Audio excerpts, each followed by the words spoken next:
mind reading. Now, so far, I mean, I haven't even gotten to any creepy part. The creepy part is mind reading against your will. They're talking 60 Minutes, like, you know, there's you have rights for, you know, like a warrant or something to have a search or seizure, sorts of things. Rights against self-incrimination. No one seems to quite know where it lies on brain scanning. You don't have to be compelled to testify. Could you be compelled to take a brain? Because we can compel you to give us DNA. At least in some cases. I think there are certain laws sometimes, yada yada. We can compel you to, like, turn over, you know, documents in your computer. Could we compel you to, you know, particularly, you know, what if that becomes easy? Like, imagine if we have to bring you in, sit you down, and, like, you know, put something in your blood, and blah blah blah, you know, that might become hard, and if it becomes obvious, like the client, for instance, would know what's happening, and he could, or the defendant rather, would know what's happening, and he could complain, and you have laws passed, something. What happens when someone invents a mind-reading gun? Like, okay, not just a gun like shooting people. I suppose you could do that too. Then you know what their last thoughts are as you shoot them. I'm just talking about, you know, imagine, like, you know, it's a thing. You point it at someone's skull, it shoots off, I don't know, a laser, or X-rays, or random crap, and somehow some of them bounce back. They were talking about this in 60 Minutes. I forget the exact, you know, technology behind it. And it doesn't exist yet. They're just talking about the idea of it. 10, 20 years, who knows? You know, bing, and you know at least some portion of their thoughts. How much you want to bet the government's going to want to use that for, you know, for security purposes? You know, we'll brain scan everybody as they're walking into the airport and see who's thinking about committing terrorism today. Which, you know, would be great, getting rid of just the terrorists, but what happens when that power gets abused? And it will be abused.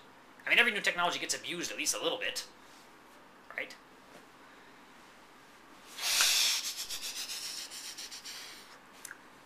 Yeah, if I were president now, if I were Obama, you know, among the many things I need to be doing, I think maybe we get together, all the countries at the UN, come up with like a treaty for, you know, rules regarding upcoming technology. And one of those things would be mind reading. You know, don't do it, except, I mean, yeah, there could be extenuating circumstances, I guess, yada yada, but like, I would kind of like to put a particularly strong privacy protection around your actual skull. Your skull is your home. People don't get to go there. At least the vast majority of the time. Again, like you could, you know, this is directly have, you know, life-saving properties here. You know, if you read someone's mind, you find out he's a criminal, and then you stop the thing, and then you, yeah, but what happens, you know?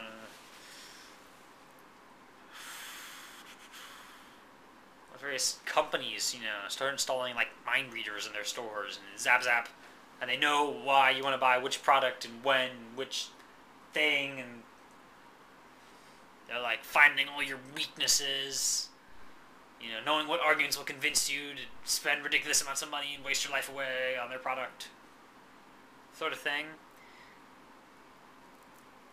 Now guess what? Remember when I said we were at the creepy part? We're not at the creepy part yet. We've so far been talking about mind-reading software.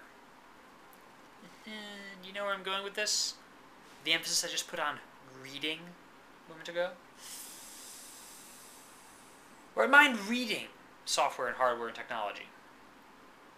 Which would be great for dictation, for communicating with co-patients, possibly abuse, finding out everyone's thoughts, and you know, imagine they get to the point, not even just the current thoughts, but your every thought ever, almost. You know, be like, well,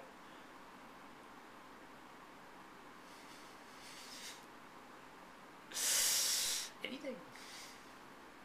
How do you feel about jazz music? Okay, good to know. Yeah, that's a pretty innocuous use of it. If someone finds out who knows what about jazz music, I'm sure that wouldn't change society all that much. But you can imagine the various other implications. Oh boy.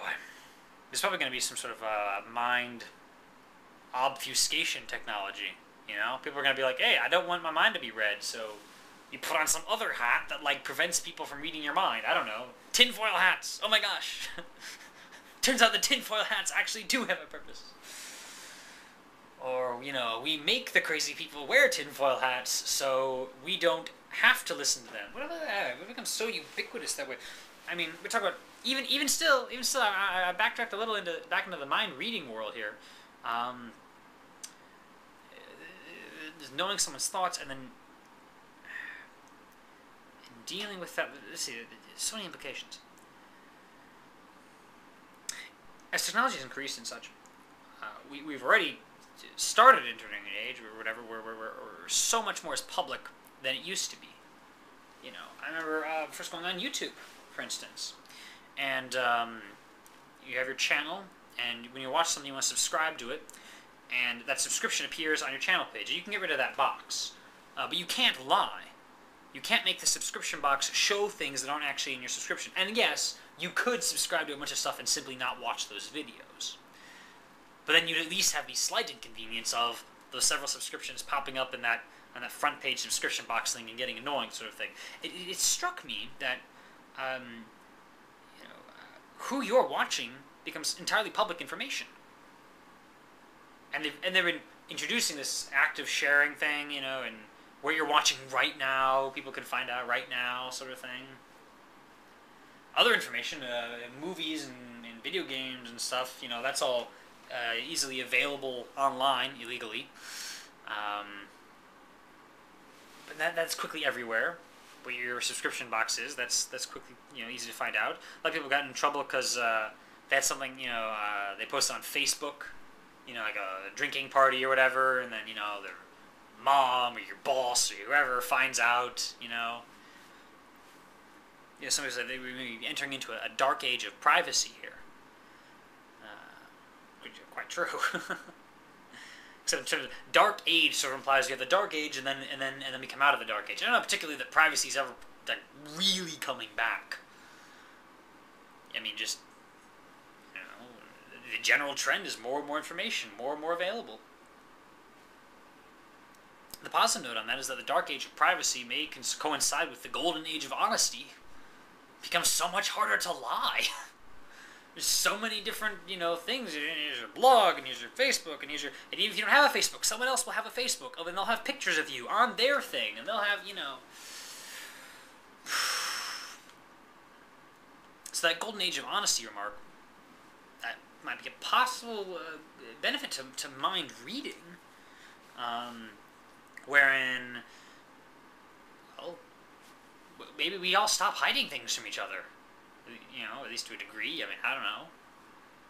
Some people, I bet you, there's probably going to be a word for this. I should coin this word before someone else does. I don't know. There's going to be a word for the person who puts their entire life online, freely accessible, even their thoughts. It's something to be like some little movement. I don't know. People just like, yes, we believe that you shouldn't hide anything, and absolutely everything you do should be available for the masses.